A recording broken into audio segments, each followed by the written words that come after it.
tengo hoy un mensaje que he titulado Permanecer y que está precisamente basado en algo que nos compartió nuestro Señor Jesucristo en Juan, en el Evangelio de Juan, en el capítulo 1, y vamos a ver luego estos versículos, sobre Él cuando se expresa y se presenta a sí mismo como la vid verdadera. Amados, yo creo que una de las cosas que nos afecta a nosotros es esto. Amados, la ambigüedad es uno de los enemigos que los creyentes nosotros tenemos y que nos retrasa nuestro avance espiritual. Si algo el Señor y las Escrituras nos llaman a nosotros la atención, es que en otras palabras, tú sí seas sí y tú no seas no. Amén. Que en nuestras vidas se caracteriza por un orden en nosotros, un orden en el cual vivamos por unos principios que nos mantengan a nosotros marcando un destino seguro, no una dirección segura, que nuestras convicciones sean parte de nuestro ADN, de nuestro DNA, sean parte de nosotros y que nosotros modifiquemos nuestras vidas y vayamos permitiéndole al Señor que vaya provocando cambios en nosotros, los cuales nos mantengan a nosotros en un mismo pensar. El problema de la ambigüedad trae a nosotros dobles pensamientos. El problema de la ambigüedad trae en nosotros inseguridades. El problema de la ambigüedad trae en nosotros indecisiones. Y un creyente no ha sido diseñado en la cruz del Calvario para ir cavilando entre dos pensamientos. Nosotros fuimos diseñados en la cruz del Calvario para tomar la palabra de Dios y que la palabra de Dios transforme nuestra mente y que nuestras decisiones sean decisiones firmes y nos mantengamos firmes en lo que nosotros creemos, que jamás en la vida nosotros vamos a doblegar aquello que en nosotros ha traído una grande bendición. Amado, cuando hay ambigüedad, esto trae un problema. La falta de persistencia y consistencia en nuestros principios afectan directamente nuestra capacidad para depender del Señor, y por esa razón es que nosotros fallamos en permanecer firme en aquello que nosotros creemos. ¿Me entendió, amado? La falta de persistencia y de consistencia. El cristianismo, amado, no es una religión. El cristianismo nunca ha sido una religión. La sociedad habla de la religión cristiana. Probablemente nosotros utilizamos esta palabra, pero la mera verdad es que no es una religión. Es más, mire, nosotros, las asambleas de Dios, no somos una relación. Es más, mire, nosotros nos llamamos denominación, pero eso es incorrecto. Es una palabra que no debe aparecer, pero aparece obviamente porque es la manera en la que socialmente se identifica. Pero las asambleas de Dios no fue fundada como la denominación, fue fundada como un movimiento. Las asambleas de Dios no somos una denominación, no somos una religión, somos un movimiento. Indica que nosotros hemos creído y recibido algo que tampoco es una religión, sino fue una serie de enseñanzas, una convicción que transformó los corazones y se formó un mover en aquel entonces que hasta el día de hoy sigue hacia adelante, transformando vidas, conquistando naciones para el reino de los cielos. Mi alma te alaba, Jehová. Es un movimiento. Por lo tanto, como movimiento, todo lo que se mueve tiene que ser consistente. Amado, todo lo que se mueve tiene que ser. Cuando algo se detiene, se detuvo el avance de algo.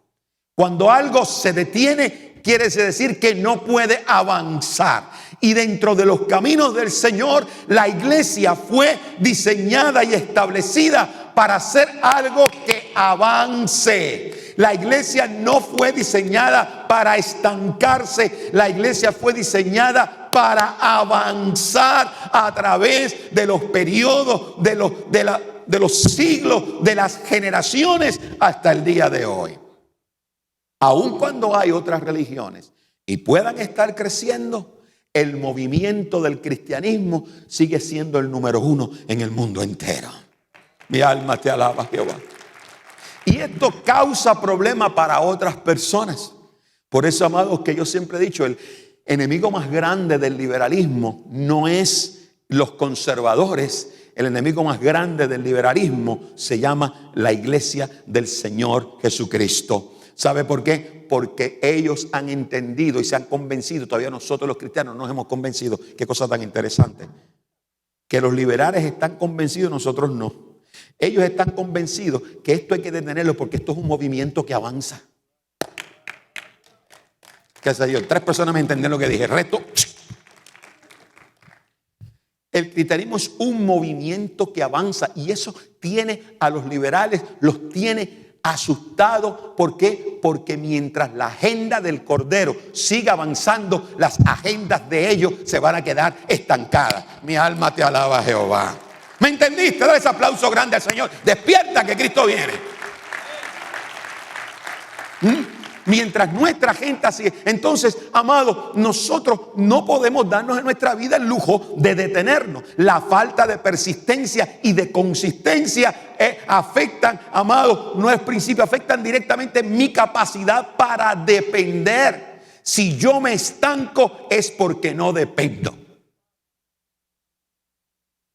Si yo me estanco es porque no dependo. Cuando Él me salvó en la cruz del Calvario, el velo fue rasgado. ¿Tú sabes por qué el velo fue rasgado? Fue rasgado para que yo entrara en la presencia de aquel que todo lo puede, que todo lo sabe hacer, que está lleno de promesas para mi vida. Llegar a su presencia y le dijera: aquí estoy, dame, Señor, lo que es mío. Mi alma te alaba, Jehová.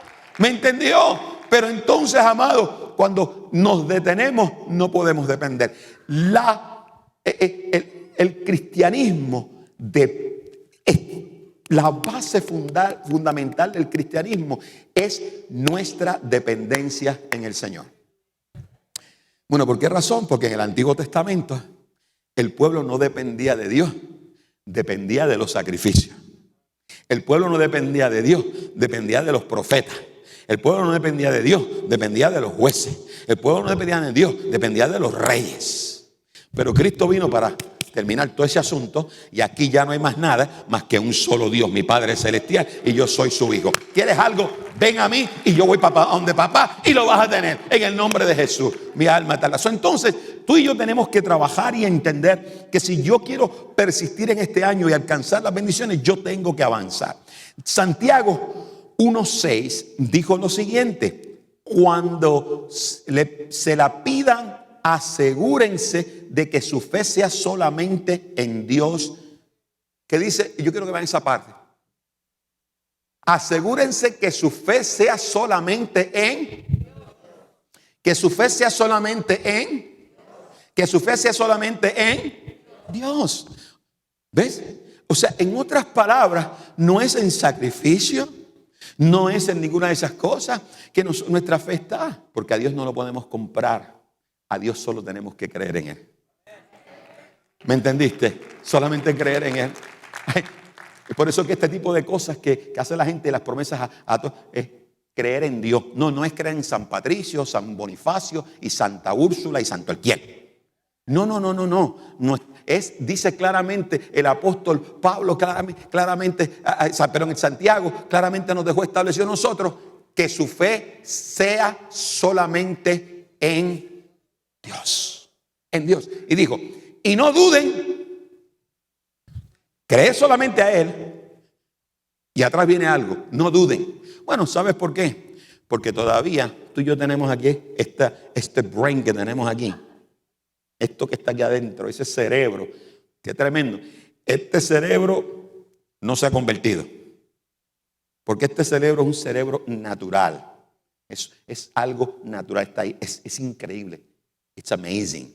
Es la computadora más poderosa del mundo. Está aquí adentro. El único problema es que yo no tengo un botón de delete. Ni tengo un filtro. Bueno, sí tengo, el Espíritu Santo. Pero como quiera, esto que está aquí es tremendo. Los pensamientos, amados, tú no puedes evitar los malos pensamientos. No los podemos, por más que queremos, a veces vienen. No importa. Yo sé cuántas veces has querido y has sentido torcerle el pescuezo a tu marido. Yo sé que lo has hecho. Cantidad de veces. Pero qué bueno que no lo has hecho. ¿Ah? ¿Por qué razón, mis amados? Porque nuestro cerebro está ahí. Sin embargo, el Espíritu de Dios, dice la Escritura, vino para transformar nuestra mente. Mi alma te alaba. Pero escucha esto. El apóstol Pablo nos exhorta a que nosotros participemos activamente en el proceso de transformación de nuestra mente. ¿Cómo dice? Al nosotros rechazamos los demás pensamientos y permitimos al Espíritu Santo de Dios que comience a operar dentro de nosotros y comencemos nosotros, aún nuestra mente, ser transformada. ¿Por qué? Porque esta mente cuestiona todo. Casi siempre, amado, no se sienta mal. En los problemas de la vida, muy probablemente a usted el primer pensamiento frente a una circunstancia de adversidad va a ser de duda. Sí, eso pasa, ¿ok? Pero ese no es el problema, porque eso es esta maquinita. El problema es cuando tú haces de la duda tu estilo de vida. Mi alma te alaba, Jehová, Señor, háblanos. Cuando haces de la duda algo que forme parte de ti. Y por eso nos dice, cuando tú le crees a Dios, no dudes. Cuando tú le crees a Dios, dice, no dudes. Porque dice, una persona que duda tiene, ¿qué dice? Y a mí me gusta la porción de la Nueva Traducción Viviente, porque lo habló en el original del primer siglo. Esta porción en el original, en los escritos del primer siglo, que se encontraron después que se fue escrito Reina Valera y que fueron escritos King James y todas estas cosas, que fueron escritos del segundo, tercer, cuarto siglo. De ahí sale. Pero Nueva Traducción Viviente y NIV vienen de escritos que fueron encontrados del siglo primero. A mí me gusta creerle más a los del siglo primero porque estuvieron bien cerquita del Señor. No que los demás no, pero en las traducciones tienden a...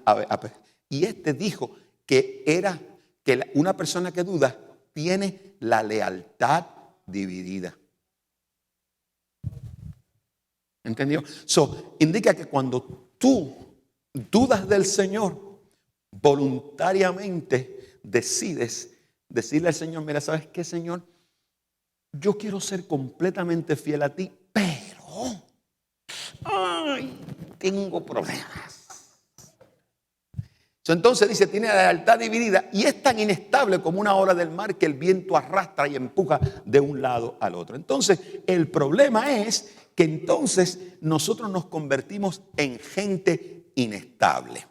Yo no fui hecho para la inestabilidad, yo fui hecho para la permanencia. Mi alma te alaba, Jehová, mi alma te alaba. Así que esta es una de las decisiones más grandes que tenemos que tomar este año. Ahora, quiero comenzar con este punto. El primer punto es que Jesús vino como un diseño profético para nuestro desarrollo. Jesús vino como el diseño profético para nuestro desarrollo. ¿Por qué razón? Antes de ir al libro de Juan, yo quiero que ustedes vean por qué razón es que Jesús en el Evangelio de Juan, en el capítulo 15, Él habla, yo soy la vid verdadera. Yo quiero que ustedes, porque eso no fue un capricho de Jesús de decir eso. Eso tuvo origen en esta porción que les voy a leer en el libro de Isaías, el profeta mesiánico, el libro de Isaías, en el capítulo número 5, versos 1 al 7, ¿no? Dice, ahora cantaré para aquel a quien amo un canto acerca de su viña. Mi amado tenía una viña en una colina rica y fértil. Aró la tierra, le quitó las piedras y sembró en ella las mejores vides. Yo quiero que tú vayas escuchando este canto, ¿no? Dice, aró la tierra, le quitó las piedras y sembró en ella las mejores vides. En medio de su viña construyó una torre de vigilancia y talló un lagar en las rocas cercanas. Luego esperó una cosecha de uvas dulces, pero las uvas que crecieron eran amargas. Ahora ustedes, pueblo de Jerusalén y de Judá, juzguen entre mi viña y yo. ¿Qué más podría hacer por mi viña que no haya hecho? ¿Por qué cuando esperaba uvas dulces, mi viña me dio uvas amargas? Déjenme decirle ahora lo que haré con mi viña. echaré abajo sus cercos y dejaré que se destruya. Derrumbaré sus muros y dejaré que los animales la pisoteen. La convertiré en un lugar silvestre donde no se podan las vides ni se remueve la tierra, un lugar cubierto de cardos y espinos. Ordenaré a las nubes que no dejen caer la lluvia sobre ella. La nación de Israel es la viña del Señor de los ejércitos celestiales. El pueblo de Judá es su agradable huerto. Él esperaba una cosecha de justicia, pero en cambio encontró opresión. Esperaba encontrar rectitud, pero en cambio oyó gritos de violencia. Mire, mi amado, si el Señor me hubiese cantado ese cantito, ese himno, yo caigo muerto. Porque este canto Isaías dejó registrado algo que el Señor estaba hablando. El Señor, cuando mira al pueblo de Israel, el profeta Isaías había hablado de Israel y la había presentado como la viña del Señor. Y en esta porción, amado, eso es interesante. Dios hizo todo lo posible para que lo que iba a sembrar fueran uvas dulces.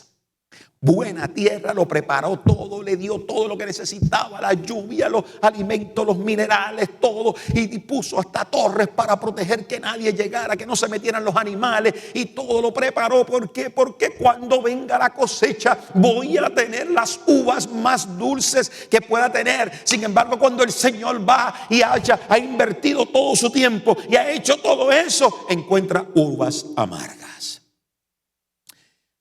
Es importante notar que las expectativas divinas siempre, pero siempre, amado, van de acuerdo a su voluntad y sobre todo a su abundante provisión, de manera que los frutos vengan a ser el testimonio de quién es Dios. Mi alma te alaba. No, la viña no es porque quiero recoger esa cosecha rica y hermosa y uvas dulces. Es porque esa viña, cuando todo el mundo la vea, dice: el labrador de esa viña es alguien grande. El labrador de esa viña supo hacer.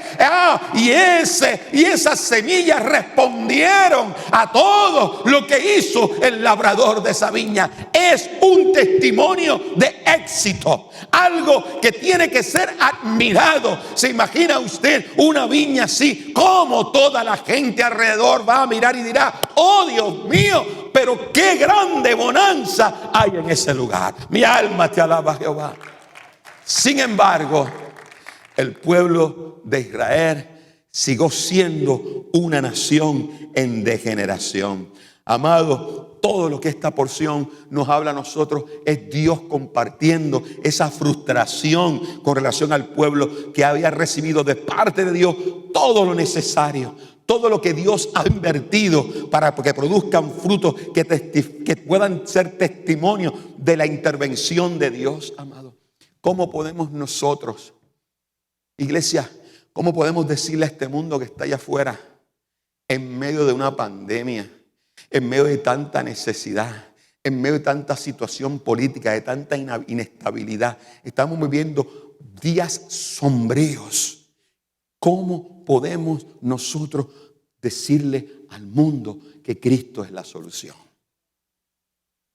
¿Qué estamos nosotros mostrando a ellos que ellos puedan decir: ah, yo quiero eso?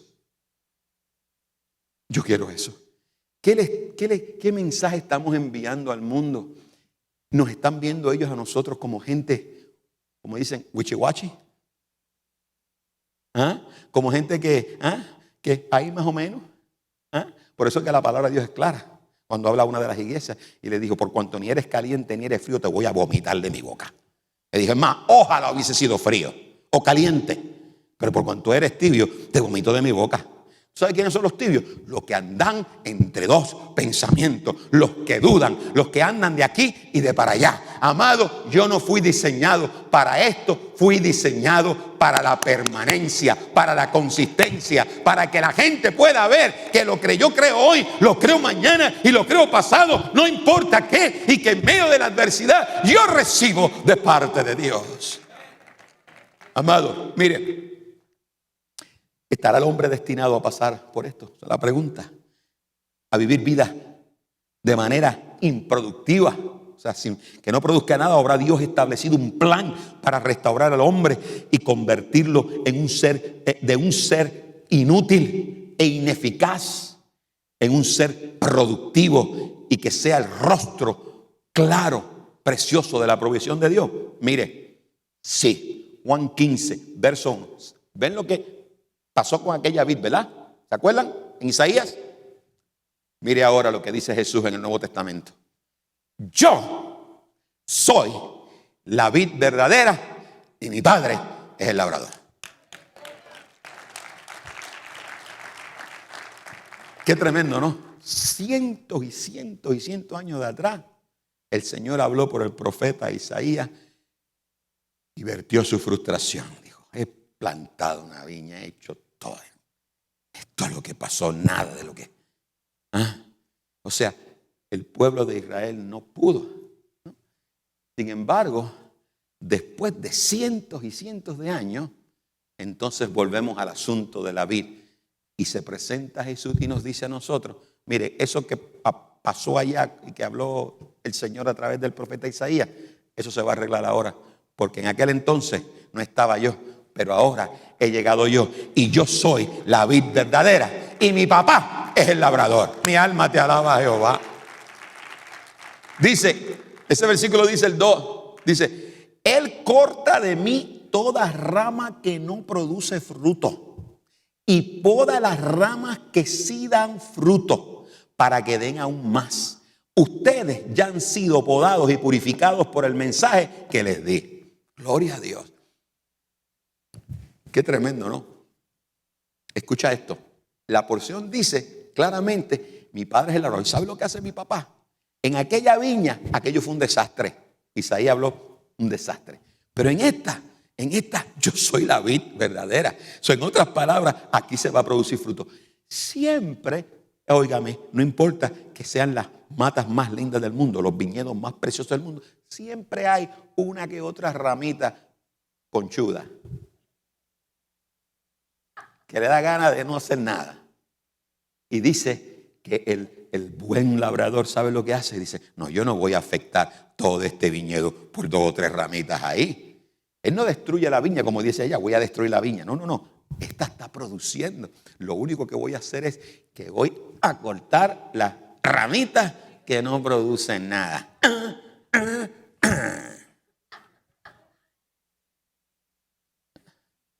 Ten cuidado que la tijera no esté apuntando para donde ti, ¿sabes?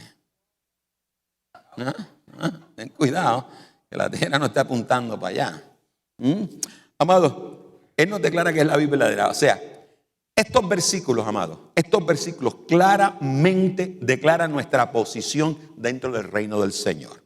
Existe un orden y es un orden funcional. El orden funcional. Y digo funcional, ¿por qué? Porque Jesús es la vid. Dios es el labrador y nosotros somos la rama. Punto. Ese es el orden funcional del reino. El orden funcional. No hay que buscarle más nada. Jesús es la vid. El Padre es el labrador y yo soy la rama. Si yo tengo a Jesús como la vid y tengo al Padre como labrador, yo tengo que producir fruto y buen fruto.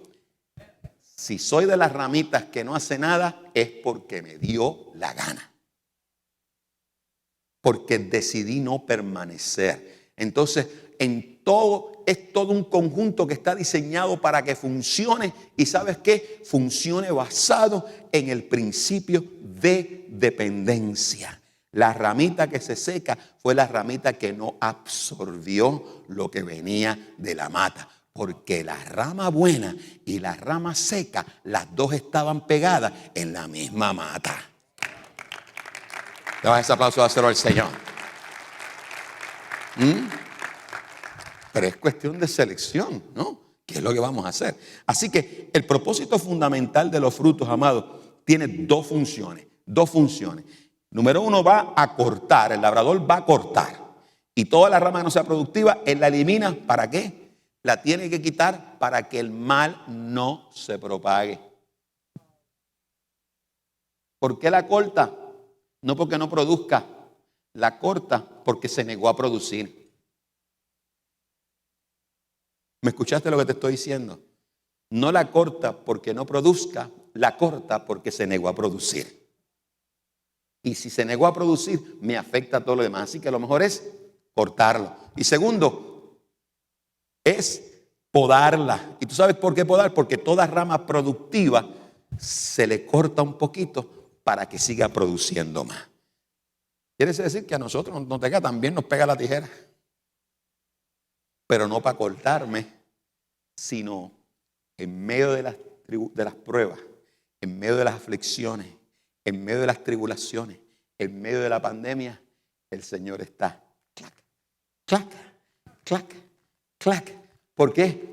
Para que crezca en medio de todo ello y siga produciendo fruto. No importa la pandemia, no importa los problemas económicos, no importa la situación que está viviendo el mundo en este momento, no importa lo que está pasando en nuestros Estados Unidos, clac, clac, clac, en medio de todo ello, Él sigue cuidando su viña, Él sigue cortando, Él sigue podando, para que en medio de todo ello yo siga prosperando, yo siga creyendo, yo siga produciendo. Ningún tipo de adversidad puede detener la prosperidad que viene de parte de Dios, porque es promesa del Señor. Mi alma te alaba, Jehová. Es promesa de Dios.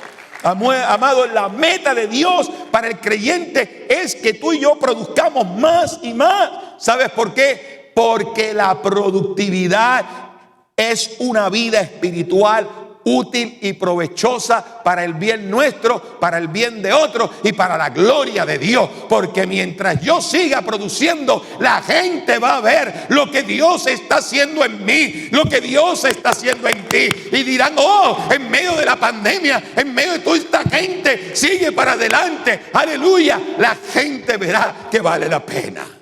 Vale la pena. La manera en la que Dios poda nuestras vidas, yo lo mencioné hace un rato, es a través de los retos, los cuales hacen posible que tú y yo podamos crecer en nuestra fe, desechando cualquier cosa que pueda impedir, que pueda obstaculizar la producción total de fruto en nuestras vidas. Aleluya, aleluya. Qué lindo el Señor. Lo segundo es que la permanencia y la fe en Jesús tienen como resultado una producción extraordinaria, y no solamente extraordinaria, sino también constante de frutos independientemente de las circunstancias. Cuando permanecemos ahí, amados, permanecemos no importa las circunstancias. No todos los días allá afuera en las cuestiones climatológicas, no todos los días son buenos. Hay días que hay lluvia, hay días que no hay lluvia, hay días que hace mucho sol, hay días que no hace sol, hay días que hace viento, otros días no hace viento. Pasan muchas cosas. Pero ¿sabes una cosa? Que cuando el labrador trabaja su viña, no importa las adversidades climatológicas, vamos a seguir produciendo. Mi alma te alaba, Jehová. Es más, te voy a decir algo. La viña del Señor produce más en tiempos de amargura que en tiempos de bonanza. Sea tu nombre alabado. Aleluya. Porque este mundo no me ofrece nada a nuestra viña. Dice la Escritura en Juan capítulo 15, de los versos 5 al 7. Ciertamente, dice el Señor, sigue hablando: yo soy la vid, ustedes son las ramas. Los que permanecen en mí y yo en ellos producirán muchos frutos. Dice, muchos frutos, porque separados de mí no pueden hacer nada. Ciertamente soy la vid, ustedes son las ramas. Los que permanecen en mí y yo en ellos, eso es simple. Permanece en mí y yo en ti, y tú vas a producir muchos frutos. ¿Y sabes por qué? Porque dice el mismo Señor en su palabra: separados de mí nada podéis hacer. ¿Aló? Nada. Dice: el que no permanece en mí es desechado como rama inútil y se seca. Y todas esas ramas se juntan en un montón para quemarlas en el fuego. Si ustedes permanecen en mí y mis palabras permanecen en ustedes, pueden pedir lo que quieran y les será concedido. Mi alma te alaba. Amados, cuando Él toma en ese versículo 5 y Él dice: ciertamente yo soy la vid, ustedes son las ramas, y todas estas cosas, esa idea de permanecer en Cristo Jesús tiene que ver con una relación íntima, porque Jesús es nuestra fuente. El único que puede proveernos a nosotros de sustento y de vitalidad espiritual. Yo quiero que tú sepas una cosa, que usted no puede pasar la semana evadiendo a Jesús, sin meterse con Jesús, sin hablar con Jesús. No puedes pasar toda la semana evadiendo a Jesús y llegar el domingo en la mañana en la iglesia y esperar que puedas crecer. Eso no funciona así. ¿Aló? Puedes pasar la semana, no puedes pasar la semana evadiendo a Jesús y pretender que el domingo con una llegada aquí a la iglesia y te sientes ahí, vas a crecer. De eso no se trata, porque no es de religión, es de convicción. El que tú el que tú estés en la viña no indica que eres una rama buena, porque hay ramas que producen y hay ramas que están secas. No estoy apuntándole a nadie el dedo. Y si fuera a apuntar el dedo, tendría cuidado de hacerlo, porque cuando apunto para ustedes, tengo 4, estos 3 y que apuntan para mí. Right there. Me apuntan a mí. Así que no me atrevería a apuntar a más nadie. Pero sí te puedo decir que tenemos que estar cuidadosos. Si por mucho tiempo usted se desconecta de la vid, no se sorprenda de encontrarse experimentando una disciplina divina y viviendo una vida espiritual debilitada. Termino con esto, amado. El versículo 6 de ahí nos hace una advertencia que si nosotros fallamos en permanecer en Él, esto va a traer consecuencias desastrosas. Y esas son las 3 consecuencias. Voluntariamente negamos la persona redentora de Jesús. Número 2, voluntariamente fallamos en reconocer el propósito y la voluntad de Jesús. Y número 3, voluntariamente rechazamos interactuar con Jesús diariamente. Son 3 consecuencias desastrosas de no depender del Señor. Y digo voluntariamente porque fui diseñado para depender. Si no estoy dependiendo es porque he decidido no hacerlo. Negar la persona redentora de Jesús, fallar en reconocer el propósito y la voluntad de Jesús, interactuar con Jesús. Estas 3 cosas pasan en tu vida, eres rama seca y cuidado, va a venir la tijera.